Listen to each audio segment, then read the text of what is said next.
নিয়ে আপনাদের কি চিন্তা ভাবনা? বিসমিল্লাহির রহমানির রহিম।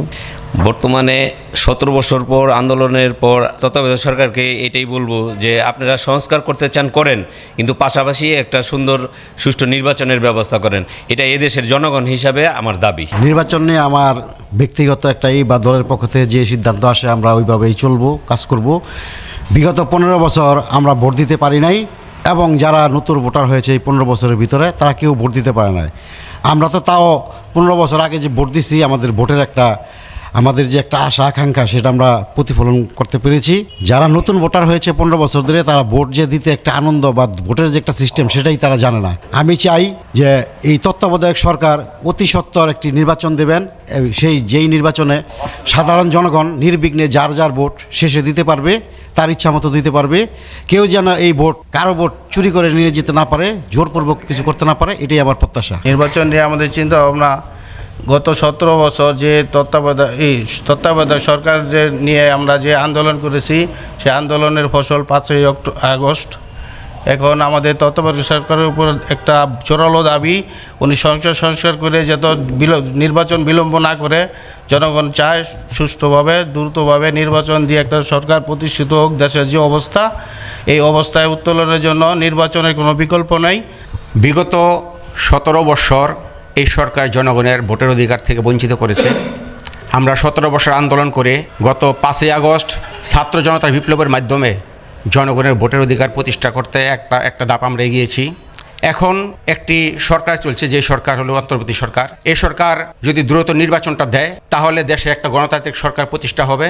আর গণতান্ত্রিক সরকার যদি প্রতিষ্ঠা হয়, তাহলে আমাদের এই যে গত 2023-এ যে 13ই জুলাই আমাদের দেশনায়ক তারেক রহমান সাহেব একটি 31 দফা জাতির উদ্দেশ্যে উপস্থাপন করেছেন, তার একটি কপি আমার কাছে আছে। তো এই কপিটা আমি দেখেছি যে যদি একটা দলীয় সরকার অথবা নির্বাহী সরকার প্রতিষ্ঠা হয়, গণতান্ত্রিক সরকার রাষ্ট্র ক্ষমতায় আসে, তাহলে এই 31 দফা বাস্তবায়ন হবে। আর 31 দফা বাস্তবায়ন হলে এই দেশ যতটুকু রসাতলে এই সরকার নিয়েছিল বিগত সরকার, তার থেকে উত্তোলনের একটা পথ আমরা খুঁজে পাবো। নির্বাচন নিয়ে আমাদের চিন্তা ভাবনা হলো, গত 17 বছর বাংলাদেশের জনগণ আওয়ামী লীগের দুঃশাসনে নির্বাচন সুষ্ঠু করতে পারে নাই। তা আমাদের যেই প্রত্যাশা যে একটা সুন্দর সুষ্ঠু নির্বাচন হোক, এটি আমরা আশা করি। বিগত 17 বছর আমরা দেখেছি স্বৈরাচারী শেখ হাসিনা সরকার, তারা যে কয়টা নির্বাচন করেছে প্রত্যেকটা নির্বাচনে জনগণ ভোট দিতে পারে নাই। তাই 5ই আগস্টের পর সরকারের পরিবর্তনের পর যে ইউনিয়ন সরকার এখন দায়িত্বে আছে, তাদেরকে আমি বলবো যে দ্রুত তারা জাতীয় নির্বাচন যাতে দেয়। তাই আমি আশা করি যে সরকার দ্রুত নির্বাচন দেবে। নির্বাচন নিয়ে কি চিন্তা ভাবনা আপনাদের? আমাদের বিএনপি থেকে আমরা নির্বাচন করার জন্য আগে থেকে 17 বছর ধরে ভালো একটা সুষ্ঠু নির্বাচন পাই নাই। বিগত সরকার দিতে পারে নাই, আমাদের উপরে জুলুম করেছে। আমাদের একটাই দাবি ছিল, প্রথম এদেশে সুষ্ঠু নির্বাচনের জন্য। সেই নির্বাচন তারা প্রতারণা করে, নিজে কুক্ষিগত করে 17টা বছর তারা কুক্ষিগত রেখে নির্বাচন চালিয়েছে। আমার মতে বর্তমান সরকার, অন্তর্বর্তী সরকার এই নির্বাচনের জন্যই আসছেন, সুষ্ঠু ও শান্তিপূর্ণ নির্বাচনের জন্য। অতি তাড়াতাড়ি তারা সুষ্ঠু শান্তিপূর্ণ নির্বাচন, এদেশের ভোটার যার যার ইচ্ছে মতো যে যার ভোট দিতে পারে, সেই গঠন করে তারা এই সুষ্ঠু তাড়াতাড়ি নির্বাচন দেওয়ার অনুরোধ করব। প্রিয় দর্শক, এই মুহূর্তে যারা বাংলা টিভি 71 দেখছেন, দেশ ও বিদেশ সকলকে জানাচ্ছি শুভেচ্ছা, অভিনন্দন। প্রিয় দর্শক, আজ আমরা ঢাকা দক্ষিণ কেরানীগঞ্জ কুন্ডা ইউনিয়ন 6 নং ওয়ার্ডে এসেছি। এখানে আমরা বিএনপির সেক্রেটারি, তার প্রধান কার্যালয়ে আমরা এসেছি। এখানে উপস্থিত হয়েছেন বিভিন্ন ওয়ার্ডের নেতা ও কর্মীগণ এখানে উপস্থিত আছেন। তো আমরা শিকদার সাহেবের সাথে কথা বলবো, যিনি এই কুন্ডা ইউনিয়নের বিএনপির সেক্রেটারি হিসাবে তিনি দীর্ঘদিন দায়িত্ব পালন করছে। এমনকি বিএনপির দুঃসময়েও তিনি মাঠে ছিল, এখনো পর্যন্ত মাঠে আছে। আজ নির্বাচন নিয়ে তাদের কি মতামত আমরা একটু জানবো, আমাদের সঙ্গে থাকুন। আসসালামু আলাইকুম। ওয়ালাইকুম আসসালাম। আসসালামু আলাইকুম। আজ আমরা জানতে চাব, প্রত্যেকটা জনগণের মুখে মুখে আমরা শুনতে পাচ্ছি নির্বাচন চাই, নির্বাচন চাই। আসলে এই নির্বাচন নিয়ে আপনাদের কি বলনীয়? আজকে দেখেন, আগামীর রাষ্ট্রনায়ক দেশনায়ক জনাব তারেক রহমান সাহেব, উনি যে 31 দফা একটি দফা পেশ করেছেন, জি, সেই দফায় নির্বাচন সম্বন্ধে বলা হয়েছে। জি, প্রথমে এই দফায় বলা হয়েছে নির্বাচন ব্যবস্থা সুন্দর করার জন্য। জি, নির্বাচন করতে গেলে একটা নিরপেক্ষ সরকার লাগে। যেহেতু এখন একটা নিরপেক্ষ সরকার আছে, এই সরকারের অধীনে নির্বাচন করা সম্ভব। যদি এই সরকার খুব তাড়াতাড়ি নির্বাচনটা দিয়ে দেয়, তাহলে মানুষ সবাই ভোট দিতে কেন্দ্রে যাবে এবং যাদেরকে ভোট দিবে তারা নির্বাচিত হবে। নির্বাচিত হলে পরে তারা সরকার গঠন করবে।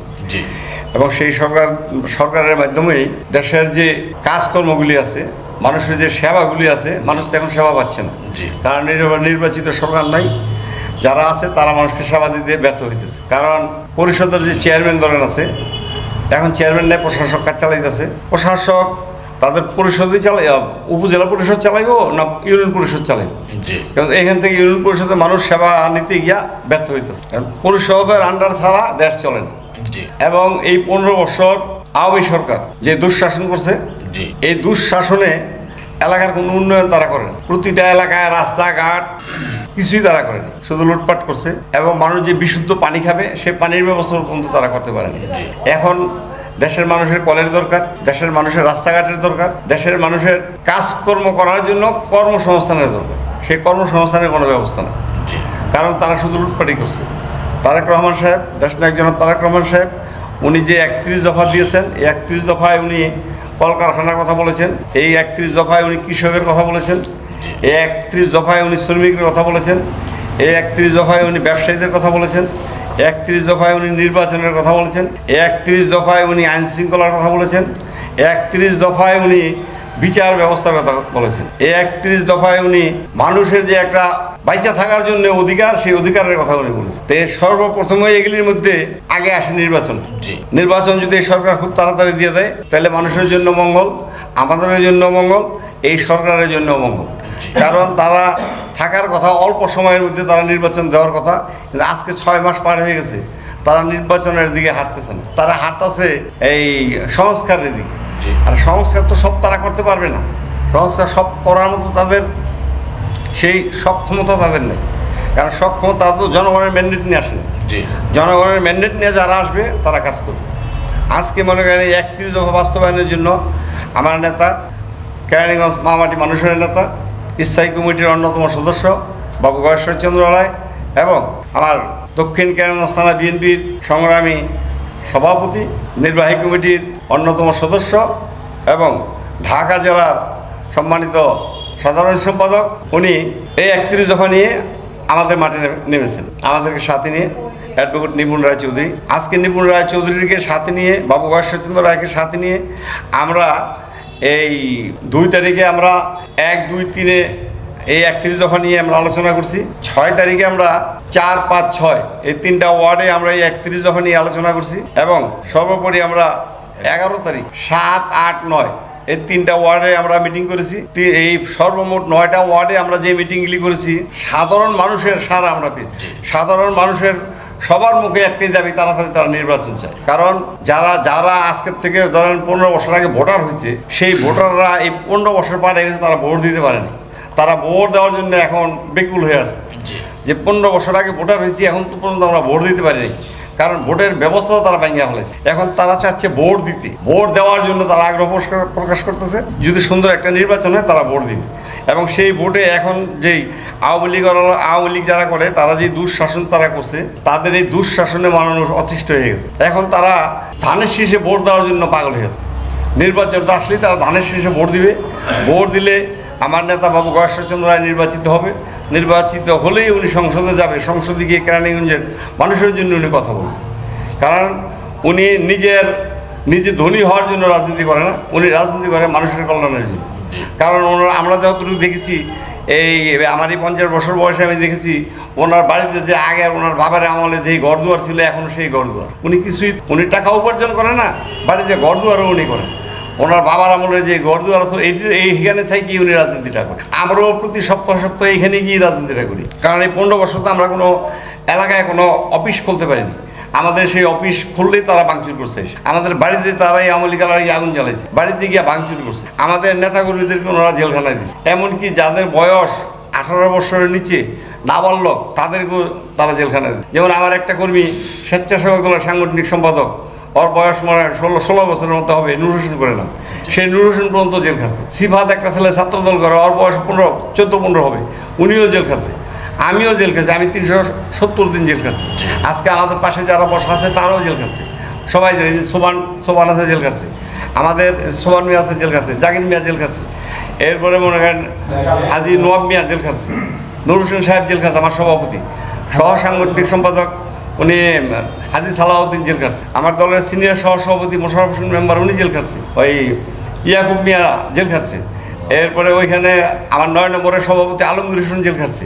কারণ আমাদের সিনিয়র নেতৃবৃন্দ, এই যে আমার বাম পাশে বসা আমার শ্রদ্ধ বড় ভাই হাজি আজগর আলী সাহেব, উনি বিএনপির জাগদলের একজন সদস্য, আমিও জাগদলের সদস্য। এখানে আমরা দুইজন অনেক মানে জিয়াউর রহমানের আমল থেকে আমরা জাগদলের সদস্য। এই বয়স্ক লোক, সে বয়সের অনেক চলতে পারে না, এই লোকটাকেও তারা মামলা দেওয়া জেলখানায় নিয়েছে। আমারও বয়স 60-এর ঊর্ধ্বে, আমাকেও তারা মামলা দিয়ে আমরা এই হামলা আমরা শিকার হয়েছি, জেল খাচ্ছি।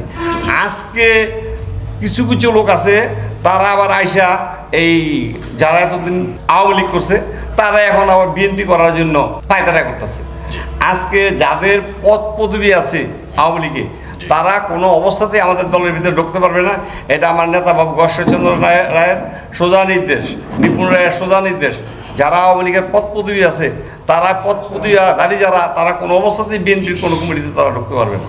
এবং আমরা যে এই 1, 2, 3, 4, 5, 6, 7, 8, 9 এই 9টি ওয়ার্ডের যে আমরা কর্মী সমাবেশ করছি, ফরম বিতরণ করছি, এই শীতার্তদের মাঝে যে আমরা কম্বল বিতরণ করছি, এখানেও আমার নেতা তারা বলছে কোনো অবস্থাতেই যারা আওয়ামী লীগের পদ পদবি বহন করছে তারা যাতে কমিটিতে আসতে না পারে। তো এই যাচাই বাছাই করার জন্য আমাদের ইউনিয়ন বডিকে দায়িত্ব দিয়েছে, আমরাও সেদিক লক্ষ্য রেখে আমরা এই কাজগুলি আমরা করব, যাতে করে যারা আওয়ামী লীগের পদ পদবি আছে তারা যাতে কোনো অবস্থাতেই কমিটিতে ঢুকতে না পারে সেদিকে আমরাও খেয়াল রাখবো। এরপরে আমার নেতা উনি একজন পরিষ্কার মনের মানুষ, কারণ বাবু গশ্বরচন্দ্র রায় উনি জোরে কথা বলে না, উনি আস্তে আস্তে কথা বলে, এবং যেখানে যায় উনি মুরব্বীদেরকে আগে ডাকে, মুরব্বীদেরকে ডাইকে উনি কোনো সমস্যার কথা থাকলে উনি আগে তাদের কাছ থেকে জানেন, এরপরে ডাকে মা বোন যারা আছে ওখানে উপস্থিত হলে তাদেরকে ডাকে, তাদের কাছ থেকে উনি কোথায় কী সমস্যাটা আছে এই সমস্যাটা আগে জানতে চেষ্টা করে। আমি আশা রাখি আপনারাও যেহেতু আছেন, আপনারাও এই মিডিয়া যারা আছেন তারা যদি এই সঠিক তথ্যটা তুলে ধরেন তাহলে আমাদের জন্যও ভালো, আপনাদের জন্যও ভালো, দেশের সাধারণ মানুষের জন্য ভালো। আমি আশা রাখি আপনারা আমাদের পাশে আছেন, আপনারা আমাদের পাশে থেকে সত্যি যেই নিউজটা হয় সেই নিউজটা যদি প্রকাশ করেন তাহলে আমাদের জন্য একটু মঙ্গল হয়, দেশের মানুষের জন্য মঙ্গল হয়। আমি বক্তব্য দীর্ঘায়িত করবো, এই বলে আমি বিদায় নিচ্ছি। আসসালামু আলাইকুম। ধন্যবাদ আপনাকে সুন্দর সুন্দর কথা বলার জন্যে। তো প্রিয় দর্শক, এই মুহূর্তে আমরা কথা বলে থাকি নির্বাচন নিয়ে, যে আলোচনা বাংলাদেশের জনগণ চায় একটি সুস্থ নির্বাচন হোক। জনগণ আরও বলে থাকেন যে গত 15 বছর সুস্থ কোনো নির্বাচন দিতে পারে নাই, বিধায়ী একটি সুন্দর নির্বাচন চায় বাংলাদেশের জনগণ। তো প্রিয় দর্শক, ভালো থাকবেন, সুস্থ থাকবেন, বাংলা টিভি 71-এর সঙ্গে থাকবেন, পাশে রয়েছে খোঁজ খবরের সাথেই থাকবেন। আজকের জন্য বিদায় নিচ্ছি, আল্লাহ হাফেজ।